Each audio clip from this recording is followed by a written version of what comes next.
안녕하십니까.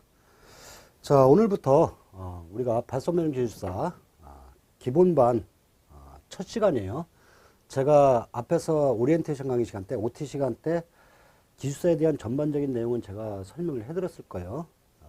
근데 우리가 발성매듭 기술사가 뭐 특별하게 우리가 어떤 기사 과목처럼 어떤 과목을 갖다가 나눈다라는 게 사실 어폐가 있어요. 왜냐면 우리가 기술사 공부는요, 전개된 전반적인 내용이 전부 다 포함되거든요.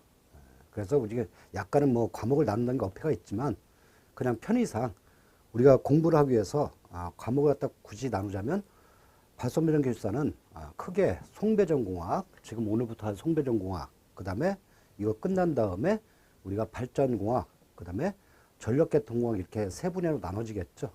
편의상. 근데 그렇게 뭐 세세하게 구분할 필요까지는 없어요.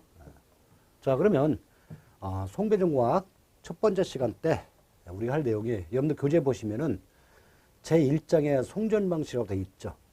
자, 1장의 송전 방식은 뭐냐면 지금 우리가 하는 공부가 뭐냐면 송배전공학이잖아요. 그 중에서 이제 송전공학인데 우리가 송전할 때 송전 방식을 어떻게 할 거냐. 그러면 크게 하면은 1장에 배울 내용은 우리가 송전 방식으로서는 우리가 교류 방식이 있고 그 다음에 직류 방식이 있죠.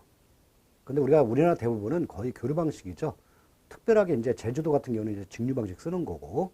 자, 그래서 1장에 배운 내용은 우리가 송전 방식을 교류 방식을 할 거냐, 직류 방식을 할 거냐, 그것다가 배운 내용이 1장의 송전 방식이죠. 자, 한번 여러분들 교재에 3페이지 보세요. 자, 우리가 송전 방식 공부하기 전에 기본적으로 전력계통의 구성, 우리가 지금부터 이제 송배전공학 배우고 발전공학 배우고 그 다음에 우리가 전력계통공학 배우죠. 그러면 전체 전력계통의 구성이 지금 제가 이렇게 그림상으로 개념도로 했지만은, 자, 우리가 발전 그 설비들은 수력 발전 있고 화력 발전 있고 원자력 발전 있고 최근에 신발전까지 등장했죠. 이렇게 수력, 화력, 원자력, 신발전, 즉 전력을 생산하는 그런 설비를 우리가 뭐라고 하느냐? 당연히 발전 설비가 되는 거죠. 그 다음에 우리가 지금 1장서부터 배울 송전 쪽, 즉 수송 설비의 수송 설비라가 바로 송전선, 배전선 말하는 거죠. 그래서 송전선로 배전선로 갖다 우리가 크게 수송 설비를 하고, 그 다음에 수용 설비는요. 수용 설비는 부하가 되는 거죠. 부하. 그죠? 네, 그래서 이런 수용 설비는 각종 부하를 갖다 우리가 수용 설비를 한다. 그 다음에 기본적으로 전력계통은 발전 설비, 수송 설비, 수용 설비가 있으면 구성이 되는 거죠. 근데 이 계통 자체를 갖다가 발전 설비, 수송 설비, 요 수용 설비를 전부 다 제어하고 통제하고 운용할 그런 설비가 있어야 돼요. 그게 바로 뭐냐? 바로 운용 설비가 되는 거죠. 운용 설비는 하는 역할이 계통 관리 및 운용. 그러니까 우리가 운용 설비는 나중에 이제 전력계통에서 배우는 거예요. 그러니까는 우리가 발성기술사가 과목이 송배전공학, 그 다음에 발전공학, 전력계통 나눈 이유가 발전공학은 당연히 요 발전 설비 말하는 거고 송배전 설비는 바로 요 수송 설비 말하는 거죠. 그죠? 요 수용무 설비까지 포함돼서. 근데 우리가 전력계통까지 배워야 되는 이유가 전력계통공학이 바로 요 운용 설비라는 얘기예요. 그래서 요 지금 첫 번째 화면에 띄운 것처럼 발전 설비, 수송 설비, 수용 설비, 운용 설비가 우리가 전체 전력계통의 주요한 설비가 되더라 이거죠. 아시겠죠? 자, 교재 보시면은 뭐 더 이상 추가로 설명할 거 없지만은 여러분들 교재 보시면 3페이지 보시면은 이렇게 전력계통의 설비가 4가지가, 첫 번째 발전 설비는 전력을 생산하는 수력, 화력, 원자력 발전소, 그다음에 최근에는 기타 신발전, 신재생 에너지까지 포함되는 게 발전 설비가 되는 거고, 그다음에 수송 설비는요, 지금 발전 설비에서 생산된 전력을 우리가 원하는 수용전선까지 수송하고 배분하는 송전선, 변전소, 배전선까지가 우리가 수송 설비가 되는 거죠. 그 다음에 수용 설비는요, 이렇게 수송된 그런 전력을 우리가 수용가에서 소비하는 게 그게 바로 수용 설비가 되는 거죠. 그 다음에 제가 또 설명했지만 운용 설비는 이러한 3가지 설비들, 발전 설비들, 수용 설비, 그 다음에 송전 설비를 통합 운용 관리하는 게 바로 운용 설비가 되는 거죠. 아시겠죠?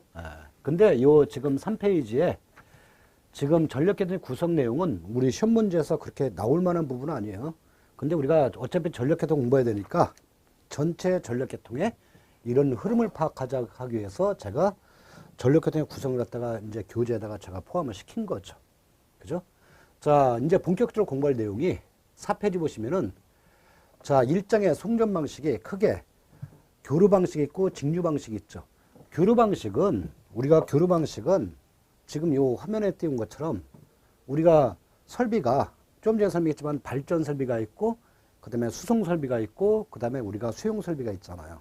그래서 발전 설비, 발전소에서 교류 송전 방식이 뭐냐? 발전소에서 우리가 교류를 생산해 내는 거죠. 그죠?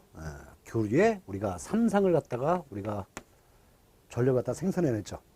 그래서 우리가 보통 발전소들은 전부 다 삼상 동기발전기를 주로 쓰죠. 일부 유도발전기도 쓰는데 개통을 갖다 이루는 주요 발전 설비들은 발전기는 삼상 동기발전기 쓰게 있죠.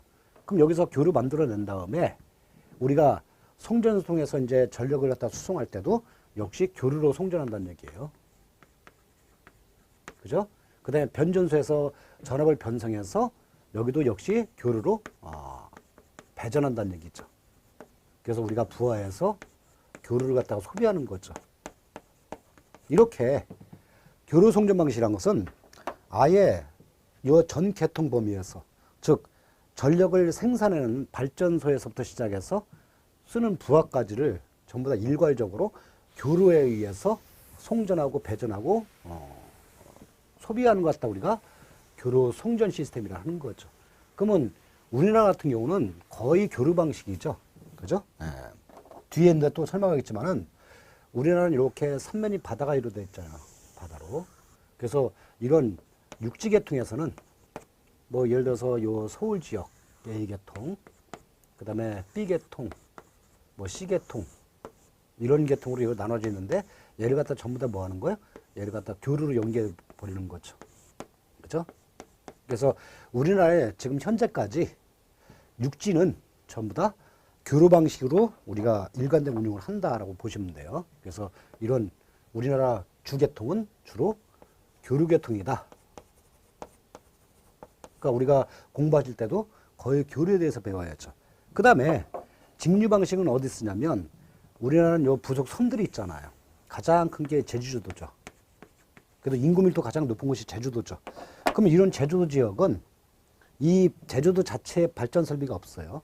그래서 요 육지에서 요 제주도까지 전력을 공급해 줘야 돼요. 근데 전력을 공급하는데 요 육지에서 제주도까지 거리가 100km 정도 나오거든요. 그럼 100km 나왔을 때 우리가 교류로 송전하게 되면 전력 손실이 너무 커요. 왜냐면 이 자체를 딱 100km 구간을 케이블로 송전하거든요. 그러면 케이블 송전하게 되면 교류 방식은 전력 손실이 너무 크죠. 그래서 이런 문제 때문에 육지에서 제주도는 유일하게 직류 송전을 하게 돼 있어요. 직류 송전. 직류 송전은 교류 송전에 비해서 전력 손실 면에서 상당히 유리한 편이 많거든요. 그래서 제주도 제하고는 거의 모든 계통은 우리나라 같은 경우는 거의 교류 방식으로 구성을 하고 있다.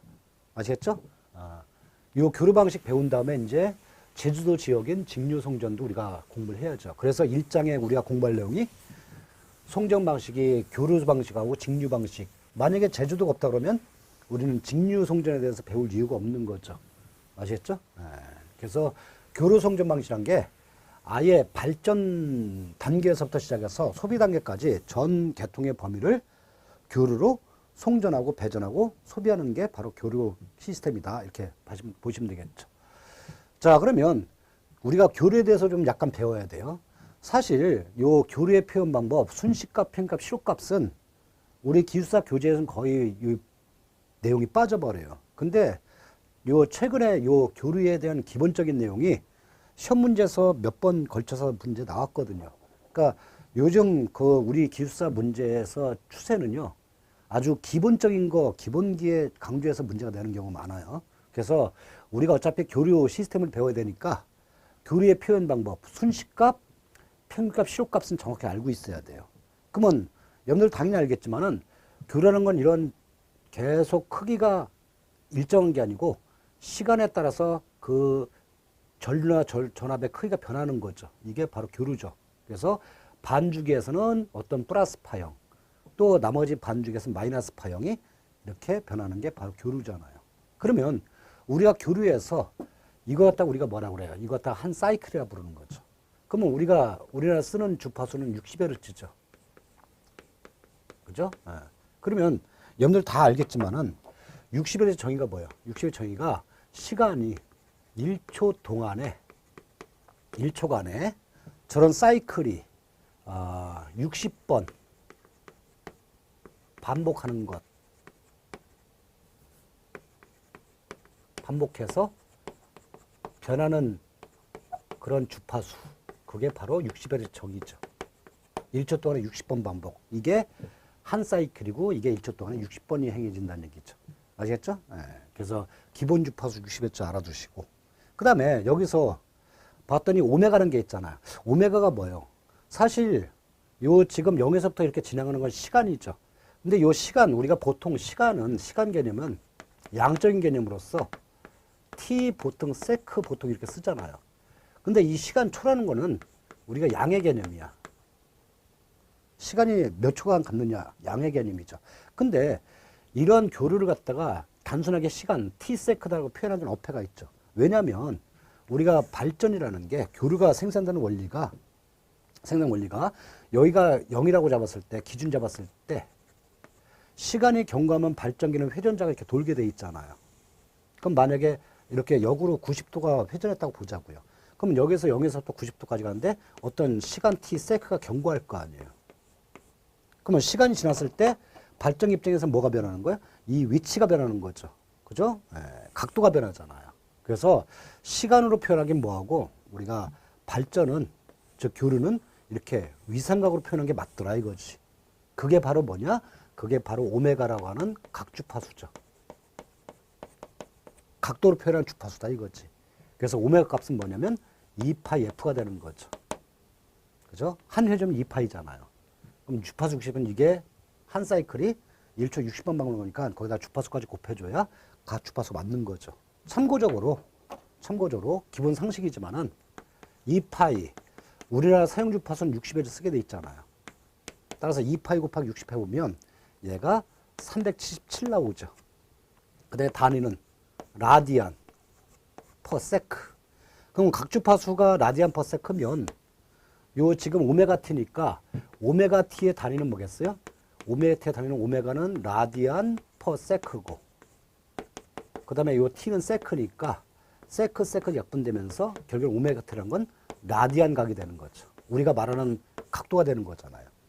그래서 우리가 교류는 일반적인 기본적인 시간 말고도 오메가라고 하는 각주파수까지 생각해줘야지 올바른 표현이 되는 거죠.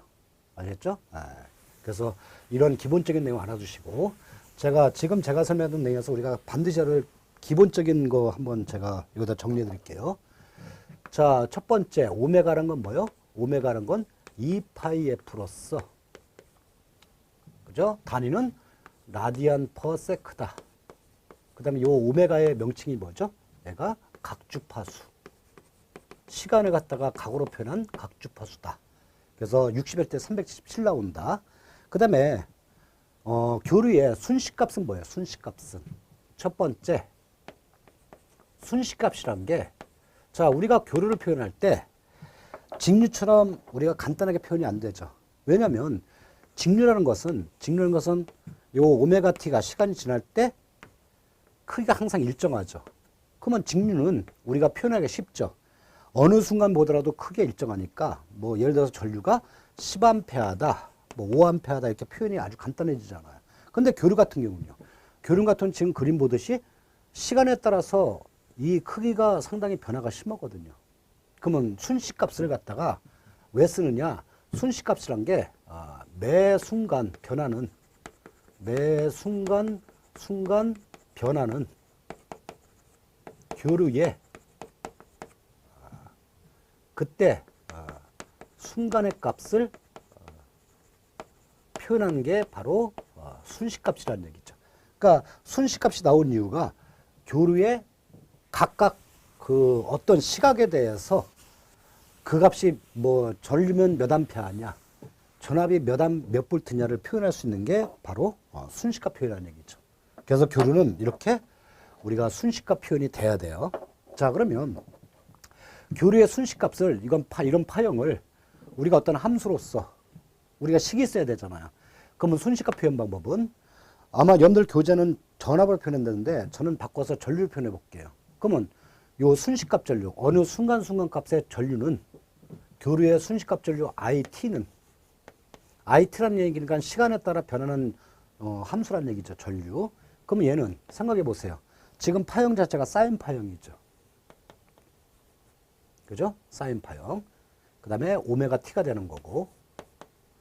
그 다음에 순식값은 반드시 이렇게 순식값 변하면서 최대값을 지나게 돼 있잖아요. 요 im이 뭐죠? 요 im이라는 게 최대값이잖아요.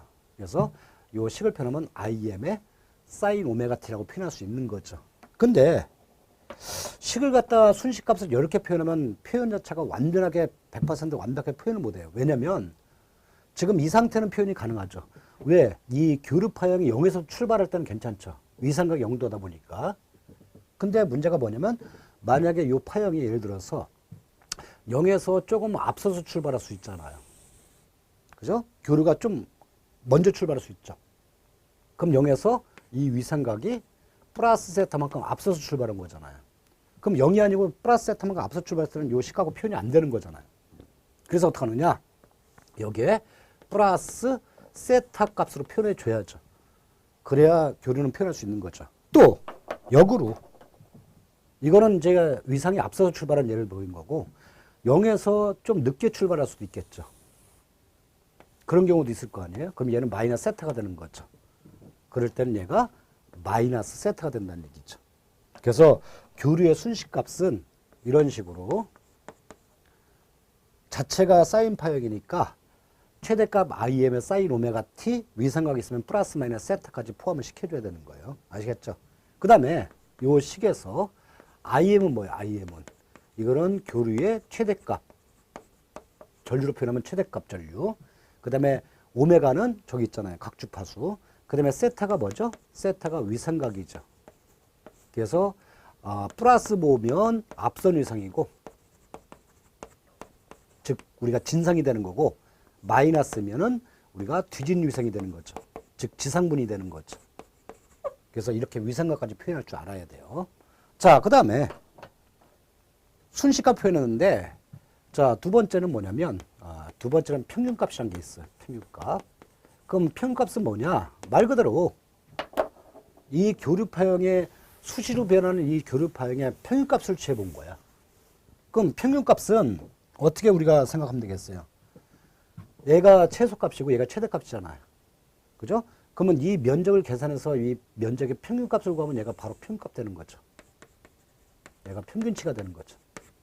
그죠? 따라서 교류의 평균값이란 게 수시로 변하는 교류파형을 평균을 취한 것, 평균의 낸 값, 그게 바로 교류의 평균값의 정의죠. 그러면 우리가 실제로 평균값을 쓰고 있느냐? 우리는 실제로 평균값은 사용하지 않아요. 근데 교류에서 우리가 평균값을 왜 생각해야 되냐면 이 교류의 평균값이 어디에 활용되냐면 주로 우리가 계측기 같은데, 뭐 예를 들어서 전압계라든가 계측기, 전압계 내지는 우리가 전류계, 이런 것들은 평균값으로 지시하는 경우가 많죠. 그래서 평균값을 갖다 우리가 생각하는 이유가 이런 계측기 용도로 쓰는 거예요. 그죠? 근데 실제로 우리가 쓰지는 않아요. 계측기에서 이제 평균값을 지시하는 그런 계측기가 있다는 얘기죠. 그럼 우리가 이 교류파형의 평균값을 어떻게 구하면 되겠어요? 여기서 약간의 수학이 들어가는 거죠. 우리가 만약에 단면적이 이렇게 면적이 사각형 형태면 요 지금 면적은 어떻게 구하면 돼요? 요 가로, 그 다음에 세로 해서 이런 사각형 면적은 A 곱하기 B 하면 되죠. 그래서 이런 사각형 형태는 면적 계산하기 쉬운데 지금 이건 사각형 면적은 아니잖아요. 평균값처럼 이제 면적부터 계산해야 되잖아요. 그럼 이 면적 구하는 방법이 좋은 방법이 뭐냐면 미분하는 거야. 그러면 잘게 쪼개면은 이거는 하나의 지금 미소 면적은 사각형 나오잖아요. 그럼 얼마든지 우리가 면적 계산할 수 있죠. 그죠? 미분해서 얘를 갖다 이제 합쳐줘야지 우리가 총 면적 나오죠. 그래서 우리가 표현값은, 자, 여기다 제가 써드릴게요. 교류의 표현값은 i의 a, 보통 우리가 표현값은 i의 a, 여기 a가 에버리지, 평균의 약자죠. 또는 어떤 책에서는 여기다가 av라고 하는 책도 있어요. 근데 저 같은 경우는 그냥 요 v 빼버리고 a만 할게요. 그러니까 여러분들도 표현값 구하는 식은 우리가 보통 기호는 iA다. 전압 같은 경우는 VA가 되겠죠. 그러면 이 지금 저 교류팡의 표현값은요. 일단 평균을 취하려면 적분부터 해줘야 돼. 그죠? 면적을 합쳐야 되니까 0에서부터 우리가 어떤 잡은 주기, 만약에 주기를 갖다가 이렇게 잡았다 그러면 파이까지 잡았다면 이게 주기가 t가 되는 거죠. 그죠? 어떤 주기 t까지. 근데 보통 우리가 교류에서 표현값 구할 때 주기를 갖다 여기까지 잘 필요가 없죠. 왜냐면 우리가 교류라는 게 고주파가 아닌 이상에는 요 이쪽의 파형은 이쪽 파형의 면적이 똑같거든. 대칭 형태잖아. 그럼 우리가 보통 주기는 어디까지 잡냐면 보통 파이의 절반인 2분의 파이까지 잡는 게 실제로는 편하죠. 그죠? 그래서 여기서부터 주기 t까지 뭐를요? 위에서 구한 순식값 it를 미분한 다음에 얘를 갖다가 합쳐서 적분하는 거죠.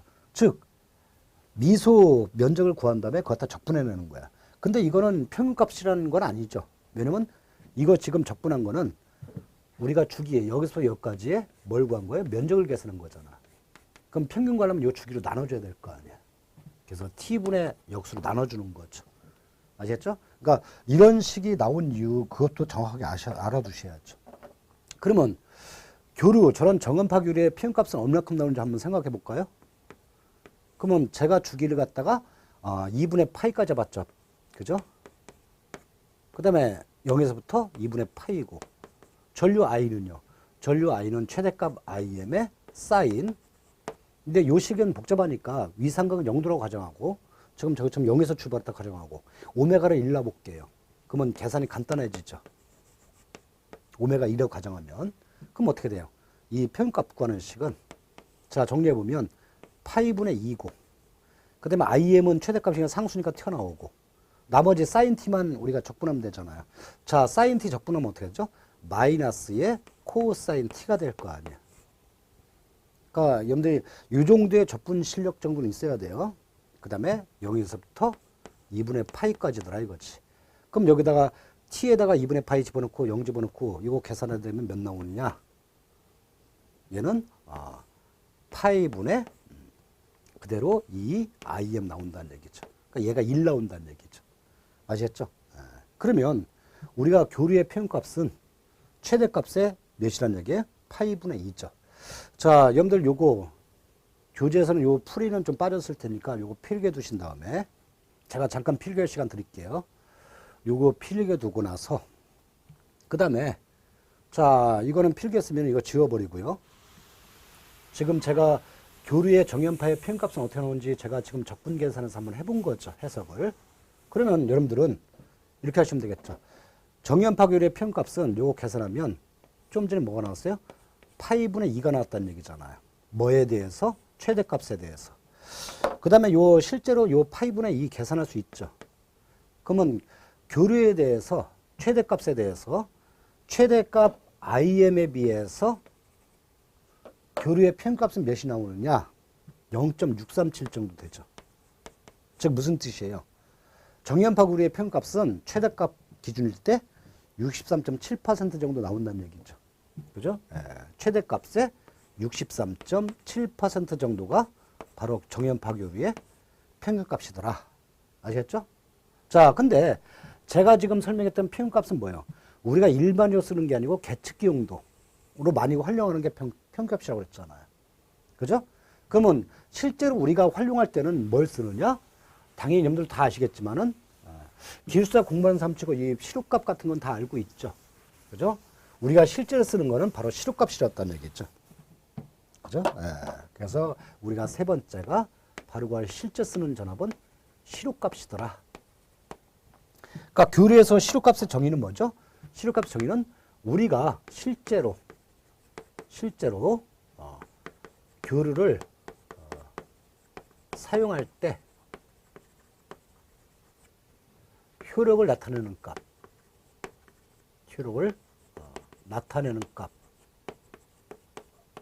이게 바로 시력값이죠. 즉 우리가 가정용 220을 쓰면 거기에 대한 우리가 정기적인 어떤 일을 하잖아요. 뭐 전기를 놓긴다 그러면 220볼트에 해당되는 열을 갖다가 우리가 얻잖아요. 그러니까 바로 시력값이라는 얘기죠. 또는 또 다른 책에서 이렇게 표현한 것도 있어요. 교류는 크기를 갖다 결정하기 힘드니까 이 교류를 직류로 변환한 값, 직류화한 값, 그게 바로 시력값의 정의라고 할 수도 있죠. 자, 그러면 시력값은 어떻게 구하느냐? 우리가 시력값은 그냥 I 요 하나만 표현해요. 요 첨자 우리가 뭐 A 같은 거 표현 안 하죠. 아시겠죠? 그러면 시력값 I는 루트 씌우고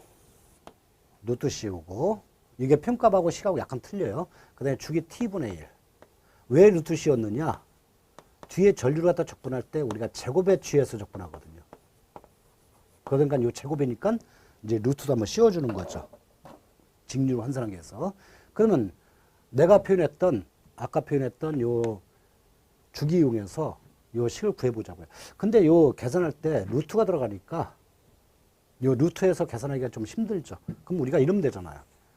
요 루트 계산할 게 아니고 이거 갖다 양분을 제곱하면 i제곱은 결국엔 식이 t분의 1에 루트 없어지고 0에서부터 t까지 it의 제곱에 dt가 되겠죠.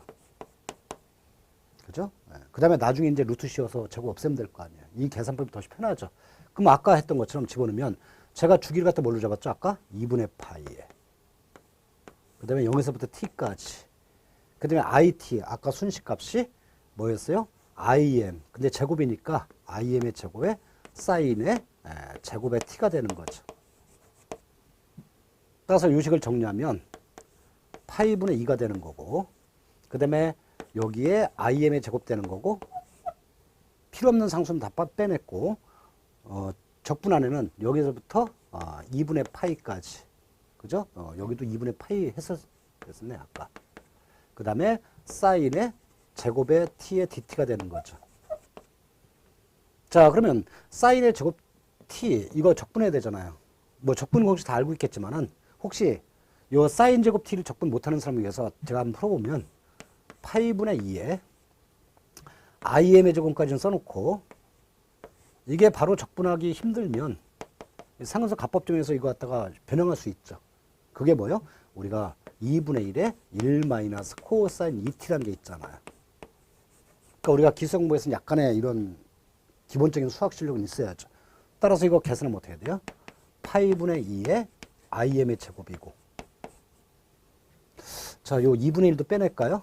상수니까. 그러면 이건 어떻게 되겠어요? 이거는 1은 적분하면 t가 되는 거고, 코사인 2t는요? 코사인 t는 2분의 1에 사인 2t가 될 거 아니에요. 그죠? 이렇게 적분할 수 있죠. 0에서부터 2분의 파이까지. 따라서 이걸 계산하면 2분의 파이 집어넣고 0 집어넣고 계산해보면 어떻게 나오냐? 여기는 2하고 2는 약분되고, 그죠? 계산해보면 얘가 2분의 아마 im의 제곱, 이런 형태로 아마 정리될 거예요. 그러면 2분의 im의 제곱은 답이 아니죠. 왜냐면 제가 계산 편리하게 I 제곱으로 계산한 거잖아요.